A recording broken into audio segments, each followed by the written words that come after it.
So hopefully that was a positive experience for everyone. I know we had 4 cases, so 4 breakout rooms, and I know that a few people had to drop off at 6 p.m. But I know that quite a lot of you are still sticking around for the debrief. So really happy to hear what your learnings were from the different cases as we kind of take up the different sessions that we just had. So what's going to happen now is that there were 4 cases, and so the 4 facilitators will lead a discussion on the kind of key takeaways or considerations that you may have had from those discussions. And if there's anything else to add based on what you learned or based on what your thoughts were on the case itself, feel free to kind of put that thought in the chat or unmute yourself and contribute to the dialogue like live. Okay, so I'm going to start with my case study. So this case study, for those in the room, you know, but for others, this case study was all about problem-based learning within FHS, as well as how research groups can benefit from putting more effort into structuring an online experience. And so really, both of these challenges, as we read through the case, were about maximizing online productivity. So the key thing here was that the faculty member who was teaching PBL, he had noted or observed that students actually met up a lot after the tutorial. They had a lot of interactions where they shared insight on what their discussions during the tutorial were all about. They shared their interpretations of the objectives that were set through the PBL process. And by having all those conversations, having all those interactions, they were actually able to clarify for themselves if they were on the right track for doing the work that they needed to do. And so what the faculty member wanted to do was somehow to replicate those interactions that were happening in an informal fashion in person. But also what he wanted to do was make sure that the formal need, i.e. that learners must be able to acquire content and knowledge and demonstrate an understanding of key concepts, that was still able to be done. In terms of the research group, the observed need there was that there's a research group, their research itself is already kind of mobile friendly. So the research was with wearable devices, and it was about tracking exercise patterns. However, they really didn't need to interact with participants directly, but the faculty member was very worried about the fact that the research group members, so the grad students, the postdoc, weren't really interacting as much anymore. They weren't having as many calls. They were emailing only when they really needed to. And so he was a little worried that the productivity of his research group would be going down. And so just thinking about these different needs that were expressed, the group seemed to agree that Zoom was useful, but Zoom is not the be-all, end-all of all solutions. So even though online video conferencing is great through Zoom, it's a great experience, it cannot be the only touch point. It cannot be the only portal for information sharing. And it was really important for us to consider other elements of that online teaching toolkit. So things like the social touch points, things like the productivity tools, and things like the digital corridor to make sure that there's enough other interactions to enhance the experience and be able to truly meet the needs that were expressed by the research group and by the learners themselves. So a few points here is that in terms of digital corridor for the PBL tutorials, you can use Slack, you can use Teams, you can use Facebook Messenger. In my experience with medical students, they really love Facebook Messenger just because they're so familiar with it and it's very easy to set up a group chat. But I am not connected to them on Facebook, right? So I'm not part of that group chat. However, what I am part of with them is a Slack community. And so they can use Slack during tutorials to share images, to share resources, and they also direct message me on Slack if they have a question or when they're submitting their weekly question to me, because I create a poll on a weekly basis so I can kind of quiz them and assess their understanding of content based on questions that they generate themselves. So that's a great solution that's worked for me, but in this scenario, it would also be quite applicable. So Sarah, an alternative to that might be also WhatsApp as another alternative as Exactly. well, because then you don't have to add them to Facebook, which can be a little awkward sometimes, Yes. but you can partition that, and it's run by the same people. It has some level of encryption. You shouldn't care patient information, but you know, if you're just saying, hey, where's the Zoom link, that's like easy, right? Exactly. So that's a great other example of a digital corridor. In terms of for the research group, perhaps Facebook Messenger isn't as good because you'd be using this digital corridor to share more resources. So things that you actually have to see a preview, and then scrolling through Facebook Messenger would be kind of not as convenient. So Slack and Teams are a little bit better for real-time communication or asynchronous communication. In terms of productivity tools, there was a mention in the discussions that we just had that things like Asana would be very helpful for the research groups, just because those are usually more complex projects over the longer term. And using that alongside things like Google Documents would be awesome. Microsoft Teams is also an option. However, it's used a little sporadically across different areas of the university, but it also serves a similar kind of purpose. Now, one of the participants in the group did mention, and I don't know if you want to kind of highlight yourself, but he did mention that Dropbox actually has some functionality now to be able to do live editing with your collaborators. And that's the first time I'm hearing about that. But if that's true, that's great. And that indicates that Dropbox may be another place where you can store your files, but you can also collaborate with other members of your team to be able to edit your documents in real time. In terms of productivity tools for PBL tutorials, a little bit different. You don't really need project management. You're not really delegating tasks to everyone as frequently. It's not really a long-term project if you do set objectives and give someone a task to do. And so you don't really need to focus on those kind of project management tools, but the productivity tools that do work really well are things like Google Docs.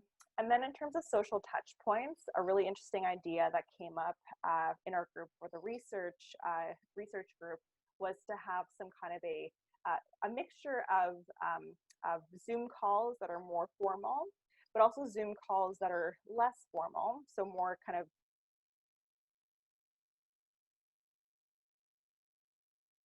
more problems that are happening, if they're happening, and with those issues being flagged, you can work to resolve them. And so it just seems like for the research group, having social touch points through a Zoom social, or having just maybe something we didn't talk about this, but having a Slack channel where you can share images or other kind of funny stories could be another thing to do. And then in terms of additional things, this is just extra, but as I mentioned for PBL tutorials, the polling feature is really helpful for learners to assess their own understanding of things that they themselves are kind of setting objectives for and trying to really understand through their own research. Whereas for research groups, something you may want to think about, because I know that Microsoft Teams is increasingly popular within the McMaster community. If you're working with external collaborators, so people who aren't within the McMaster University faculty or staff, it's more difficult to set them up with Microsoft Teams, and so Slack and Zoom are just easier to send them a link to and for them to engage with you on those platforms. Again, that's a lot of me talking. Does anyone else from the first group want to chime in with any additional things that I may have missed? I know Farah, you had a lot of good points. Joanne, you had a lot of great points. And if you're comfortable, I'd love to have you share with the rest of the group.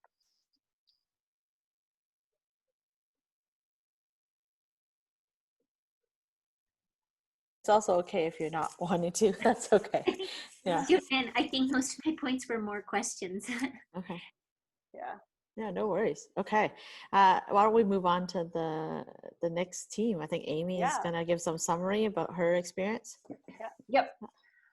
So our scenario was a relatively new assistant professor, has taught for 2 terms, and is now, as a result of COVID or whatever other reason, being forced to teach online now. And so it was sort of a medium-sized classroom setting. So when you're having sort of 25, 30, 40 learners, would Zoom be appropriate? What other considerations do you need to have? The other pieces of the scenario were, again, concerns about student engagement and participation, as that's important in the course, and also an element that the students have a presentation that they need to do. So thinking about how could that be adapted to online, whether that should be synchronous or asynchronous, and just some considerations around that with a medium-sized class. Some takeaway points, again, just consider using a mix of large group learning activities and small group breakout rooms. Again, that class size of sort of 25, 30, 40 is used in a variety of settings, I think, on our campuses. And so it can be prohibitive sometimes to have good discussions in 40. So really utilizing the strategy of your breakout rooms. Enacting some of the strategies we talked about around engagement and participation. So using the polling features, having built-in discussion questions. Sometimes I'll even post my discussion questions in advance so the students have a chance to kind of prepare and gather their thoughts to sort of enrich the discussion. Again, considering the student perspective. So in this scenario, the students were new to online teaching as well. Again, most of our students are fairly tech savvy, but you need to think about, do they have to have some kind of orientation to the online platform that you're using? I find, especially if they're going to be responsible for being sort of the host or the facilitator during presentations.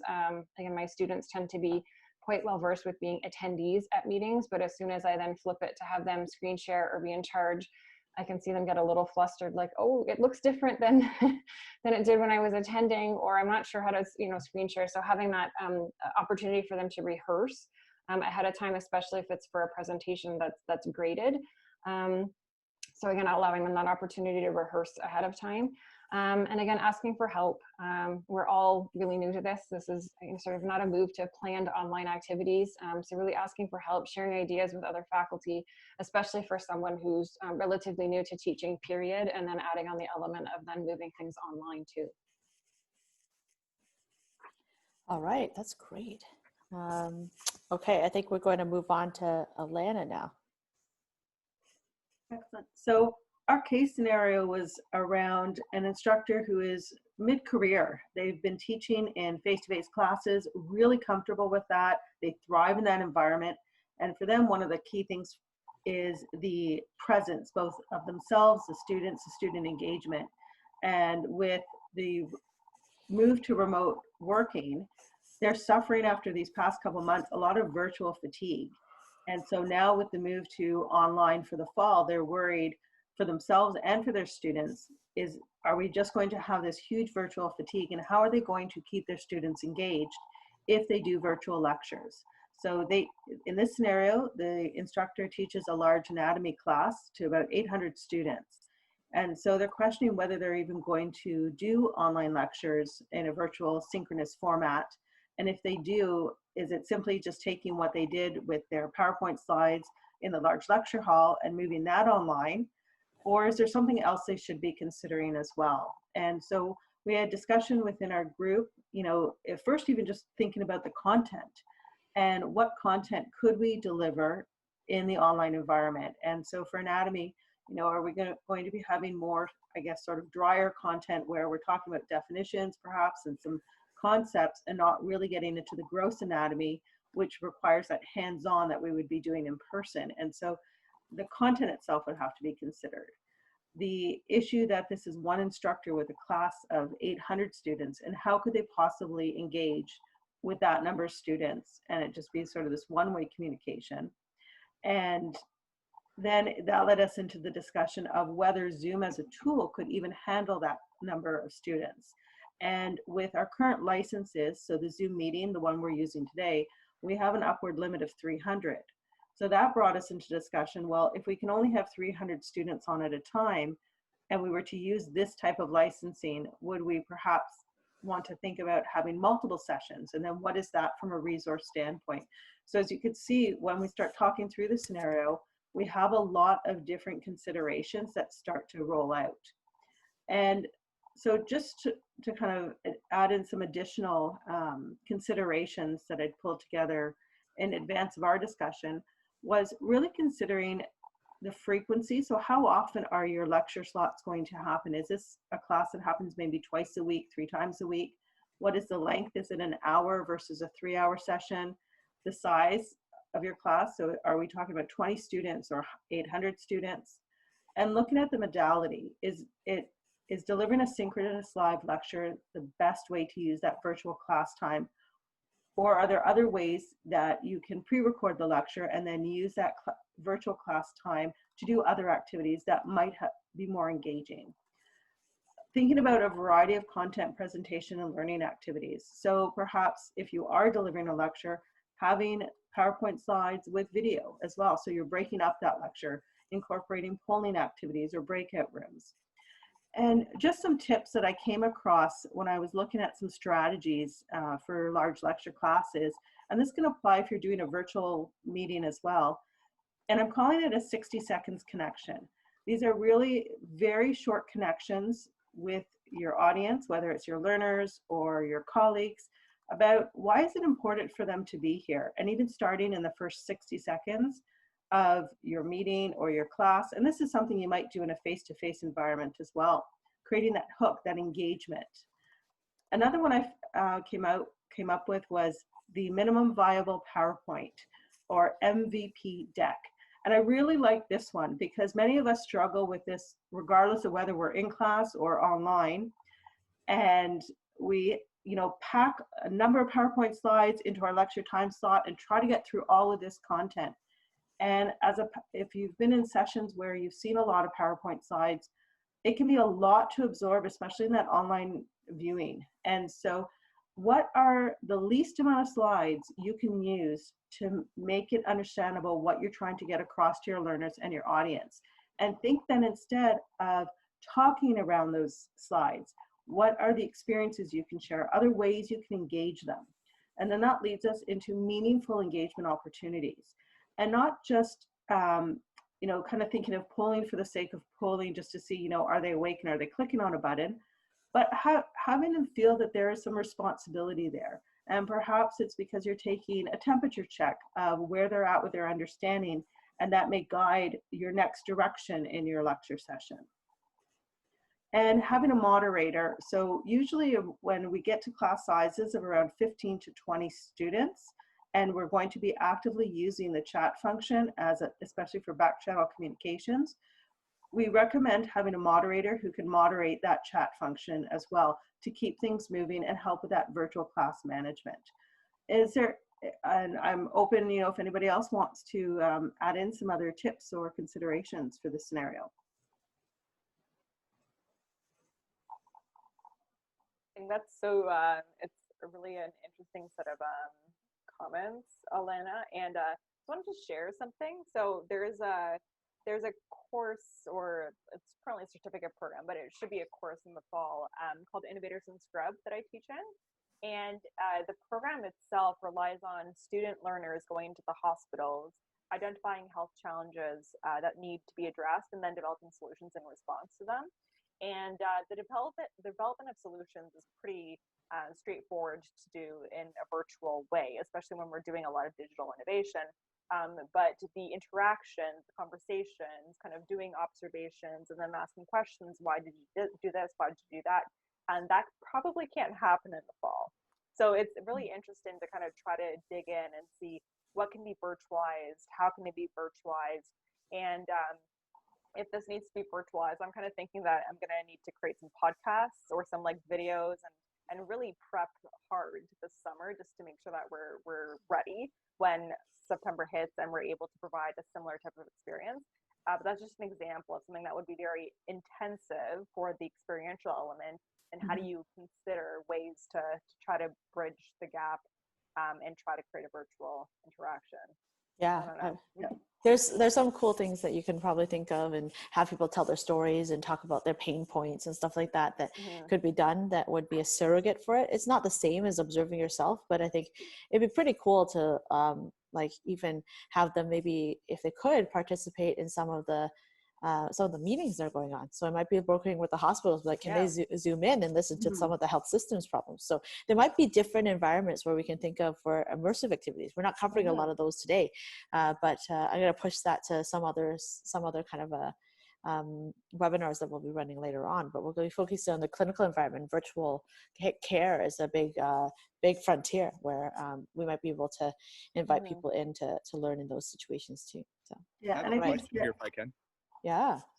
Sorry, Sunil Upati here. Hi, Sunil. Hey, Teresa, if you, I had a question by that I posted in the chat, but if you have a group of adult learners who might be different than medical students or residents, whatever the case may be, I'm concerned about the idea, like it was brought up about Zoom fatigue or video fatigue. What might be the optimal length of a pre-recorded learning module online before they tune out and walk away, especially lay people? I'm thinking not more than 15 minutes, 10 to 15 minutes max, with 3 to 5 learning points, and then you're done. So Sunil, that's how TED Talks are constructed, which is under 20 minutes. They actually looked at their data and it's 18 minutes. And that's why all TED Talks, they'll cut people off at 18 minutes. So that's something to bear in mind. But the MOOC data, so that's where actually people are learning coursework. The MOOC data suggests that people have the tolerance for 8 minutes, and probably 75% of people have tuned out by 12 minutes. So it's actually very, very short period of time. Podcasts, people have more tolerance for. I think it's because of the cognitive load, like you're just listening, you're not also reading. And so for podcasts, 20 minutes seems to be tolerable.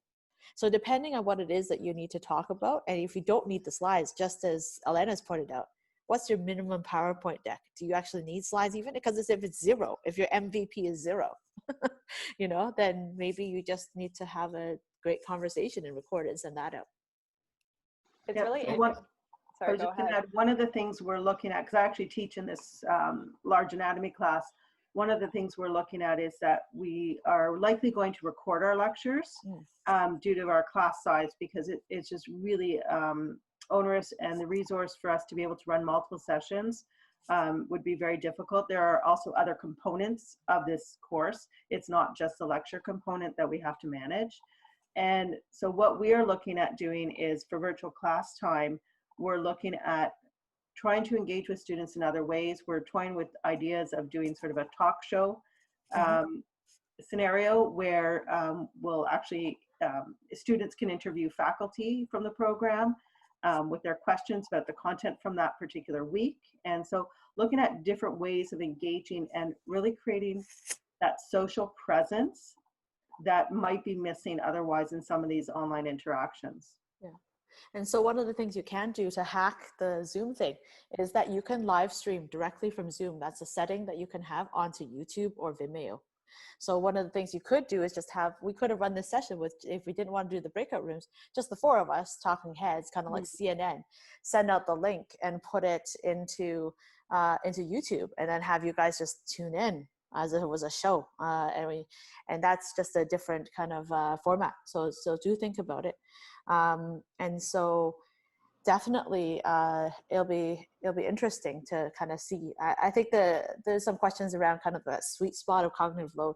I think people are looking at like YouTube videos. They've looked at giant MOOCs, so massive online open courses, and what they've done is that they've looked at the video watching analytics to show that there's a massive drop-off point beyond 8 minutes, and by 12 minutes most people are gone. So if you think about it that way, it might be that you really can teach one take-home point per little video, but then what you want to do is string a bunch of videos that would autoplay, or you could click to the next one, click to the next one. Even with our PFD stuff, we're probably tolerating some 1-hour content, but I have been trying to think about whether or not I should do a little experiment to carve something like this up into like multiple 10-minute things so that people can watch different segments. So they kind of watch the next segment. So if you have a training program, Teresa, per se, that you need to cover, let's say, a totality of 8 topics and everyone is 5 to 10, your suggestion is, instead of an 80-minute video that covers them all, you'd rather have 8 5 to 10-minute videos that chunks all that piecemeal, and then they can go back and forth and back and forth as long as they get it done in this certain time frame. And it's probably not about adult learners per se and that they're special or something, but adults do have children who are going to say, mommy, I need lunch. And so they could pause, but if they just could finish that one video, then they could come back to the next thing, right? And I think that's the reality of the world that we live in right now for a lot of faculty development stuff. So I would put it out there that part of it is just fitting in people's lives. Does that make sense? Absolutely. Okay, so maybe we'll go to the last case because I'd like to show off my group if that's okay. Sarah, do you mind advancing the slide? I can't do it. Of course. Perfect. So the case 4 is a case of Cassian. Cassian's a faculty member who just went on pat leave back from a couple months off. Cassian had been put in charge of running these interdisciplinary, interprofessional rounds that were very well attended because they were lunch and learns. And now in COVID, they're like, you can't bring people in to the hospital for rounds. Like, that's not doable. They can come if they're on shift, but then that drops off. A lot of people were coming in just for the rounds. And so our group had a really good conversation about the necessary components. So obviously you want to think about why it is that people were coming into these rounds. So our group kind of reflected on the fact that, was it social? Was it for the lunch? Was it because of the content? And so to think through each of those things to truly understand the idea of why people were showing up, and then to replicate those elements when designing this. So if it was about the lunch, then that you might be kind of out of luck. If it was about the social, then maybe it's about thinking about how you bring the social in, right? So that social component of having the meet and greet, have everyone say hi, check in, doing some goofy games, some icebreakers, some maybe using polling rather than for serious things like everyone's been talking about, but like have like, okay, so who's the first person today that's going to be like, need to have someone tell them that they're muted, stuff like that. That's a little goofy that people could have some fun with, right? You could like put out the bingo card for Zoom teleconferences and say, okay, let's see which one of us can do this first, and have some prizes or some interactivity. Having that downtime, I think, is important as well. I think that people kind of like address the idea that definitely fit for design the content. So in the age of COVID, you want to be responsive. So if it's a clinical environment, you probably want to talk about COVID a little bit because people will come to the content. And then I think thinking about how can we be more inclusive, make sure we have people from all the different professions speaking. Think about how the firewalls for the hospital, sometimes you have to be outside of the hospital environment to actually just access Zoom. So just knowing all the logistics so you can give people a hint sheet. That's something that I've learned the hard way. So Google Forms, Google Docs also is firewalled by some of the hospitals. So you have to like get people to connect maybe by their phones or tether or use the visitor Wi-Fi, So these are some things. And then I think it's about kind of making sure that in the continuing environment that you know that there's a greater variation in tech familiarity, but that we can build in some generational humility and make sure that people have a buddy or something like that where they could turn to. And there's some really cool ideas to think about how we actually engage with each other in this medium. So to preserve what it is, I thought that was beautiful. The idea of preserve what works, and then try to think about how we can be opportunistic about the things that are better in this. So that's great. Okay. So we're just gonna flip over now to Q&A to chat a little bit. I'm sure there are people, members of my group, that if they want to highlight some of the things that I missed, that would be great. I know we had some good conversation there. Roisin, you were there. Dina, if you guys have other thoughts as well. What if you're done like much, maybe if your session has to go over 90 minutes and you're done like in 60 minutes? Is it okay just to ask if there are any questions or to, do some more Kahoot questions or something? And yeah, I mean, I think that depends. I would say that if you just spoke fast, for instance, and just nailed it and got all the content in, then it might be the speed. You might want to do some breakout groups to see if people want to talk in small groups about a topic. I do know that there's some horror stories that people tell about, like you put people in breakout groups and you're just one teacher. You should probably go visit each one to make sure they're on task. I think Amy was the one to flag that. Sometimes you got to make sure the learners are on task. So definitely something to think about. Amy, have any thoughts about that? Because I think you've been doing a lot of fun, a larger group, mid-sized group of content. Yeah, I almost always have, an optional activity plan that if I run short, I can make the last minute decision. Are we just done? And I think everybody appreciates having found time when you think you were going to be at something for 90 minutes and it ends up at 60. Yeah. I don't know that you want to be doing that week after week after week and letting class out early. So I almost always have sort of some extra optional activity that if we have time, great. And that at least gives you the option to be able to use that optional activity if you have the extra time. I actually find the opposite. I'm almost running out of time every single week and thinking about, because the students are getting involved in discussion and are being really responsive, and which is great. And so then I say, okay, this is great discussion. I want that to continue to happen. How can I then, shift one of the activities I had planned and move that until the following week? Yeah, for sure. Which is great. Yeah. It's kind of like today. We're running over time right now, because it's so awesome. So that's a big part of it. So thanks so much for sticking around.